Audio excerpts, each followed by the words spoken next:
दामोदर यादव जो कर रहे हैं नवग्रह मंदिर की तरफ, किस तरीके से देखते हैं? कुछ चीज़ें हजम करना मुश्किल होता है। जब हम दूसरी की तरफ उंगली उठाते हैं तो हमें ध्यान रखना चाहिए कि जो 3 उंगलियां हैं वो हमारी तरफ होती हैं। तो दामोदर यादव इस आयोजन को पचा नहीं पा रहे हैं, आपको ये लगता है? आपकी जन अदालत राजा भैया पाल। नमस्कार, आपकी जन अदालत न्यूज़ से मैं हूँ राजा भैया पाल। मैं इस समय डबरा में हूँ, जहाँ पर शक्तिपीठ नवग्रह मंदिर प्राण प्रतिष्ठा का आयोजन मध्य प्रदेश के पूर्व गृह मंत्री डॉक्टर नरोत्तम मिश्रा जी की अगुवाई में किया जा रहा है और उनके बेटे सुकुल मिश्रा जी हमारे साथ जुड़ रहे हैं। कहेंगे सर, किस तरीके से देखते हैं नवग्रह मंदिर की प्राण प्रतिष्ठा को आप? मैं देखता हूँ कि एक बहुत ही भव्य, बहुत ही दिव्य आयोजन है। तो ये मानना है कि मेरा जो भी व्यक्ति किसी भी ग्रह से जो ज्योतिषी गणना बताती है कि अभी ग्रह दशा ये खराब चल रही है, वो खराब चल रही है, या इस ग्रह की पूजा करने से जीवन में शांति, रोगों का निवारण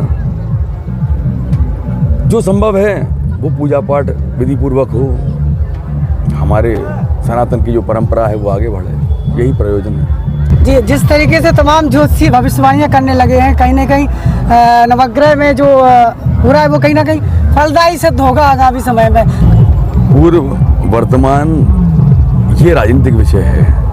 अभी हम सब आध्यात्म में और भक्ति में डूबे हुए हैं। आध्यात्म का आनंद लें, भक्ति का आनंद लें। आज जिस तरीके से जो युवा आपके साथ सुबह से लेकर शाम तक जो सेवा में जुटे हुए हैं, एक तरीके से देखा जाए, कल जयभान सिंह पवैया जी ने भी हमारे साथ बातचीत में कहा है सनातन की धारा बह रही है इस समय डबरा में, पूरी करने का काम किया जा रहा है। किस तरीके से करना भी चाहिए, क्यों नहीं करना चाहिए?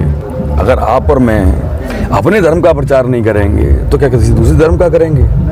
ये तो भगवा है, जो हमारी पहचान थी, हमारी पहचान है और हमारी पहचान हमेशा रहेगी। भारत हिंदू राष्ट्र बनेगा? भारत हिंदू राष्ट्र है। आप औपचारिक घोषणा की बात कर रहे हैं जी। जिस तरीके से सुकुल मिश्रा जी जो बड़ा सवाल करना चाहेंगे, तमाम प्रकार की जो आए दिन बयानबाजी होती रहती है, आपने देखा होगा जहाँ दामोदर यादव जो कर रहे हैं नवग्रह मंदिर की तरफ, किस तरीके से देखते हैं इस? कुछ तो लोग कहेंगे, लोगों का काम है कहना। घर बैठे बैठे कुछ चीज़ें हजम करना मुश्किल होता है। भव्य आयोजन है, उनको इसका साथ देना चाहिए, इसका भाग लेना चाहिए, बजाय इसके कि दूसरों पर उंगली उठाए। जब हम दूसरी की तरफ उंगली उठाते हैं तो हमें ध्यान रखना चाहिए कि जो 3 उंगलियां हैं वो हमारी तरफ होती हैं। तो दामोदर यादव इस आयोजन को पचा नहीं पा रहे हैं, आपको ये लगता है? वो क्या कर पा रहे हैं, क्या नहीं कर पा रहे हैं, मेरे लिए, अब मैं आपसे कह रहा हूँ ना, ये राजनीतिक विषय हैं। हम अध्यात्म पे रहें, हम पूजा पे रहें, आराधना पे रहें, अर्चना पे रहें। सुकुल मिश्रा की क्या सोच है दतिया डबरा क्षेत्र के युवाओं के लिए, खास तौर से देखा जाए? मेरी वही सोच है जो भारत के यशस्वी प्रधानमंत्री माननीय नरेंद्र मोदी जी की है। इस देश को हम लगातार इस दिशा में बढ़ रहे हैं कि एक ना एक दिन विश्व गुरु बन के भारत उभरे। चाहे हमारी विदेश नीति हो, चाहे हमारा इंडियन डायस्पोरा हो, चाहे हमारे अभी इकोनॉमी में आपने देखा यूरोपियन डील जो मदर ऑफ ऑल डील कहलाई, ट्रंप ने भी अपने टैरिफ वापस ले लिए, तो भारत एक सशक्त राष्ट्र बन के उभर रहा है।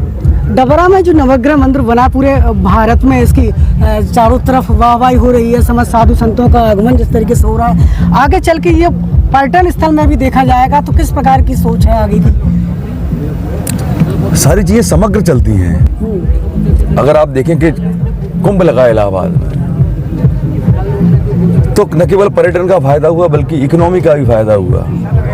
गरीब तबके को रोजगार भी मिलता है, आवागमन के साधन बनते हैं, नई सड़कें बनती हैं, इमारतें बनती हैं, होटल बनते हैं। तो मैं कहता हूँ समग्र है, सब एक दूसरे से मिले हुए हैं। बिल्कुल। तो इस समय आपकी जन अदालत इसके एक्सक्लूसिव इंटरव्यू में सीधे सुकुल मिश्रा जी हमारे साथ बने हुए हैं, तमाम सवालात भी किए हैं, हमारी नज़र बनी हुई है। जुड़े रहिए आपकी जन अदालत के साथ। नमस्कार, बहुत बहुत धन्यवाद।